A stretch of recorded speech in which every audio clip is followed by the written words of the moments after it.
ചിത്രമൽഹാർ റൗണ്ടിലെ പെർഫോമൻസുമായിട്ട് എത്തുന്നു അസർ കമ്പിൽ.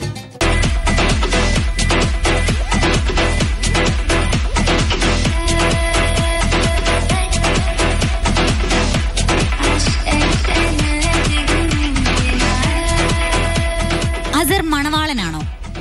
മണവാളനല്ല. പൊളിറ്റീഷ്യനാണോ? ഒന്നുമല്ല. ഒന്നുമല്ലേ. പിന്നെ ഒരു ലവ് സീനാണ് ഇതിലുള്ളത്, പഴയകാല പ്രേം നസീർ സാറിന്റെ. കുറച്ച് ദിവസം മുമ്പേ വളരെ റൊമാൻറ്റിക് ആണ് എന്നുള്ള ഒരു കോംപ്ലിമെന്റ് കിട്ടിയത് കൊണ്ടാണ് ഇപ്രാവശ്യം ലവ് സീൻ ഒക്കെ എടുത്തത്. അതുകൊണ്ടല്ല, ആ പാട്ട് നല്ലൊരു അത് നന്നായിട്ട് പെർഫോം ചെയ്യാൻ ഉള്ള ലവ് ഉണ്ട് മനസ്സിൽ, അതുകൊണ്ടാണ്. അതുകൊണ്ട്. ഓക്കെ അസറെ, ഏത് പാട്ടാ? 14 രാവുദിച്ചത് മാനത്തോ എന്ന സോങ്. ഓക്കെ, അപ്പം all the best. Thank you. 14 രാവുദിച്ചത് മാനത്തോ കല്ലായി കടവത്തോ പനിനീരിൻ പൂവിരിഞ്ഞത് മുറ്റത്തോ കണ്ണാടി കവിളത്തോ 14 രാവുദിച്ചത് മാനത്തോ കല്ലായി കടവത്തോ.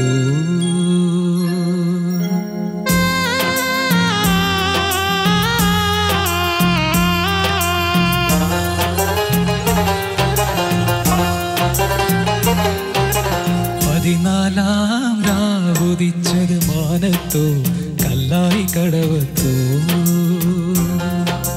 പനിനീരിൻ പൂവിരിഞ്ഞത് മുറ്റത്തോ കണ്ണാടി കവിളത്തോ.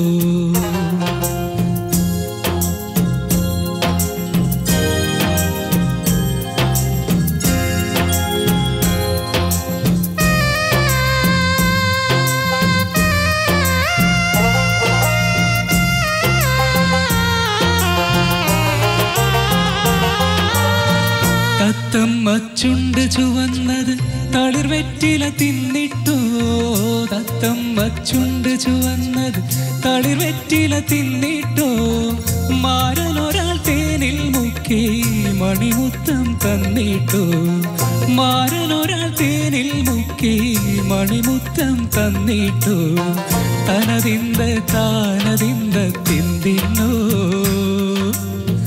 താനിന്നെ താനതിന്ത താനിന്നോ താനതിന്ത താനതിന്ത തിന്തിന്നോ താനിന്നെ താനതിന്ത തിന്തിന്നോ. 14 രാവുദിച്ചത് മാനത്തോ കല്ലായി കടവത്തോ പനിനീരിൻ പൂവിരിഞ്ഞത് മുറ്റത്തോ കണ്ണാടി കവിളത്തോ.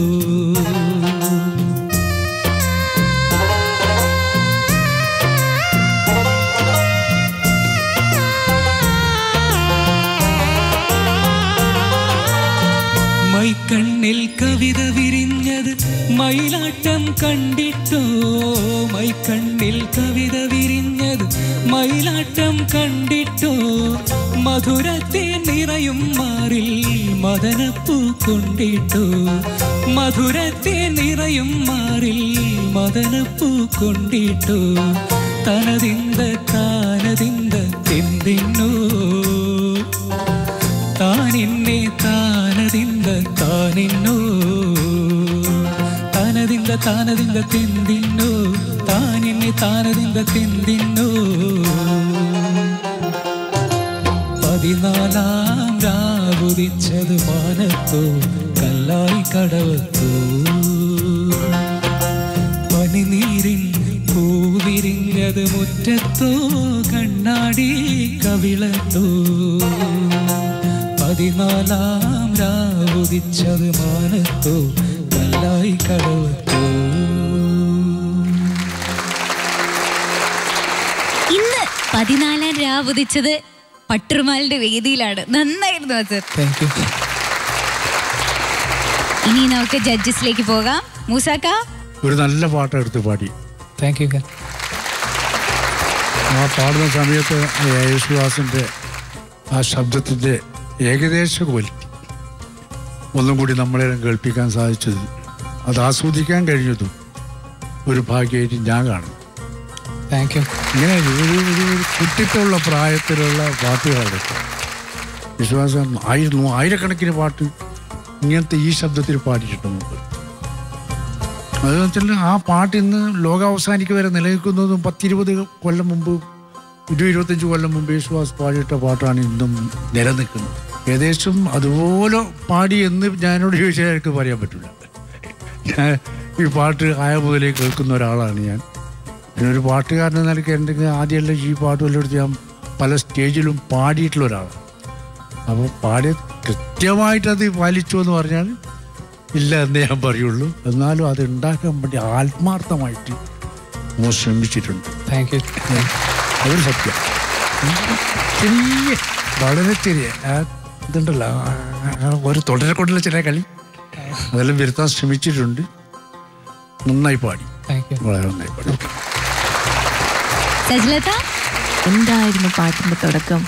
അവിടെ 2 എന്താ പറയാ ലവേഴ്സ് അവിടെ ഇരുന്ന് എന്താ സാന്ദ്രയെ നോക്കി പാടുമ്പോൾ ഭയങ്കരമാണ് കേട്ടോ. നമ്മളൊക്കെ നോക്കി പാടുമ്പോഴേ ഓഡിയൻസിനൊക്കെ നോക്കി പാടുമ്പോൾ കുറച്ച് പ്രശ്നങ്ങളൊക്കെ വന്നു. അതെന്താണ് അങ്ങനെ?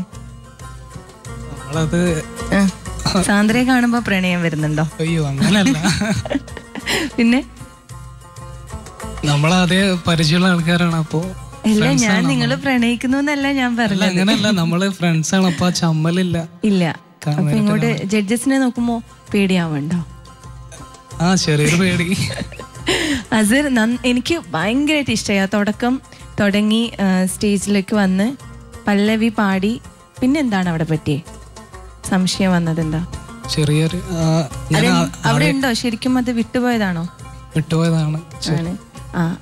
അത് കഴിഞ്ഞപ്പോ ടെൻഷനായോ അസർ? കുറച്ച് മൈൻഡിൽ അതന്നെ കിടക്കുകയാണ് അല്ലേ, വിട്ടുപോയല്ലോ. അങ്ങനെ ഒരിക്കലും വേണ്ട അസർ. നമ്മളിപ്പോ എന്തെങ്കിലും ഒരു ചെറിയ തെറ്റ് വന്നാൽ അത് വിട്ടേക്കൂ. ബാക്കിയുള്ള പോർഷൻസ് ഒക്കെ അത് ഞാൻ എപ്പോഴും പറയാറുണ്ട്, അത് എഫക്റ്റ് ചെയ്യും. അത് ചിന്തിച്ചിരുന്നാൽ. കാരണം എനിക്കറിയാം, ഒരു സിംഗറാണല്ലോ ഞാൻ, എനിക്കൊക്കെ കുറേ അങ്ങനെ വന്നിട്ടുള്ളതാണ്. അതുകൊണ്ട് പറയാണ്, ഒരിക്കലും ഒരു തെറ്റ് പറ്റി അത് ഓർത്തിരിക്കണ്ട. അതിൻ്റെ ഒരു ആഫ്റ്റർ എഫക്റ്റാണ് എന്തിൽ വന്നത്? അനുപല്ലവിയിൽ വന്നത്. അനുപല്ലവിയിൽ മാരനൊരാൾ അതൊന്നും എത്തിയില്ല. പക്ഷേ ചരണത്തിലാണെങ്കിൽ അതേ സ്ഥലത്ത് എത്തിച്ച് പാടുകയും ചെയ്തു. അതുകൊണ്ടാണ് ഞാൻ പറഞ്ഞത്, ചരണമൊക്കെ ആകുമ്പോഴേക്കും ഓക്കെ ആയി. വലിയ പ്രശ്നമായിട്ടല്ല ഞാൻ പറയുന്നത്, ചെറിയ. കാരണം അസർ നല്ല സിംഗറാണ്, ഞാൻ കൂടുതൽ പ്രതീക്ഷിക്കുന്നുണ്ട് അസറിൻ്റെ സിംഗിങ്ങിന്. അതിൽ നിന്ന് ചെറിയൊരു പോരായ്മ വരുമ്പം പറയണമല്ലോ, അതുകൊണ്ട് പറയാണ്. ടോട്ടലി നോക്കുമ്പോൾ നന്നായിട്ട് തന്നെ പാടിയിട്ടുണ്ട്. നല്ലൊരു പാട്ട് സെലക്ട് ചെയ്തു. Thank you. All the best Azhar. Thank you Sajilatha. അബൂട്ടിക്ക? 1973 മരത്തിൽ ഈ 14 രാവ് ഉദിച്ചത്. ഇതിൻ്റെ ഗാനരചനയും നിർമ്മാണവും പടം പിന്നെ ഡയറക്റ്റ് ചെയ്തതും യൂസുഫ് കേച്ചേരി. യൂസുഫ് അത് ഇത് ദേവരാജ മാഷ മ്യൂസിക്. അദ്ദേഹം തന്നെ യൂസുഫ് തന്നെ പാട്ട് എഴുതി. ഞാൻ പറഞ്ഞല്ലോ, ദാസേട്ടൻ പാടിയ യൂസുഫ് ആദ്യത്തെ പാട്ട് ഏതാണെന്നറിയോ? ആദ്യം മലയാള സിനിമയ്ക്ക് എഴുതിയ പാട്ടാണ് മൈലാഞ്ചി തോപ്പിൽ. ഞാൻ കൈരളിയുടെ അവാർഡ് നൈറ്റിൽ അവിടെ അബുദാബിയിൽ എനിക്ക് പാടാൻ സാധിച്ചത്. ആദ്യ ഗാനാണ് യൂസുഫ് ആദ്യം എഴുതിയതാണ് ഇത്, മൈലാഞ്ചി തോപ്പിൽ മയങ്ങി നിൽക്കുന്ന മഞ്ചത്തിൽ. ഭയങ്കര സംസ്കൃത പണ്ഡിതനാണ് അദ്ദേഹം. അതാണ് പിന്നെ ധ്വനിയിലെ പാട്ടുകളില്ലേ, ധ്വനി സിനിമയിലെ പാട്ടുകൾ, അതിൽ പാട്ടുണ്ടല്ലോ ജാനകി ജാനെ, അതൊക്കെ സംസ്കൃതമാണ് കംപ്ലീറ്റ്. അതൊക്കെ യൂസുഫ് മോൻ പാടിയതിൽ ആ ഫസ്റ്റ് അത് പല്ലവി അവിടെ വിരുത്തം മാതിരി പാടി വന്ന് ഇവിടുന്ന് പാടുമ്പോൾ 2 പോർഷൻ പാടുമെന്നാണ് ഓർക്കസ്ട്രക്കാർ വിചാരിച്ചത്. ആദ്യം അവിടെ വിരുത്തം മാതിരി അവിടെ ഇരുന്ന് ഒരു സീൻ അഭിനയിച്ച് വന്നില്ലേ, അത് വിന്നർ വിടുന്ന തന്നെ അതേപോലെ തുടങ്ങേണ്ടിയിരുന്നു. അവിടെ ചെറിയൊരു സംശയം അവിടെ വന്നു. വേറെ അനുപല്ലവിയിലൊന്നും ചെറിയ പ്രശ്നങ്ങളെ വന്നിട്ടുള്ളൂ. വേറെ ഏതായാലും മൊത്തത്തിൽ നന്നായി മോൻ അത് നന്നായി പാടിയിട്ടുണ്ട് കേട്ടോ. താങ്ക് യു മാഷേ. ഇനി നമുക്ക് അസറിന്റെ മാർക്സിലേക്ക് പോകാം. മൂസക്ക? 40-35. സജിലത? 16.5. അബൂട്ടി മാഷേ? ഞാനും 40-35. അസറിന്റെ ടോട്ടൽ മാർക്സ് 86.5 ഔട്ട് ഓഫ് 100. അസറെ നോ പ്രോബ്ലം. അസറിന് ഒത്തിരി നന്നായിട്ട് പാടാൻ പറ്റും. ഇനിയും നമുക്ക് ഒത്തിരി സ്റ്റേജസ് ഉണ്ട്, ഡോണ്ട് വറി. ഓക്കെ, വിഷമം മാറ്റാനായിട്ട് ഞാനൊരു ഗിഫ്റ്റ് തരാം. അസറിന്റെ ഗിഫ്റ്റ് സ്പോൺസർ ചെയ്തിരിക്കുന്നത് H2O കാഷ്വൽ ഷർട്ട്സ്.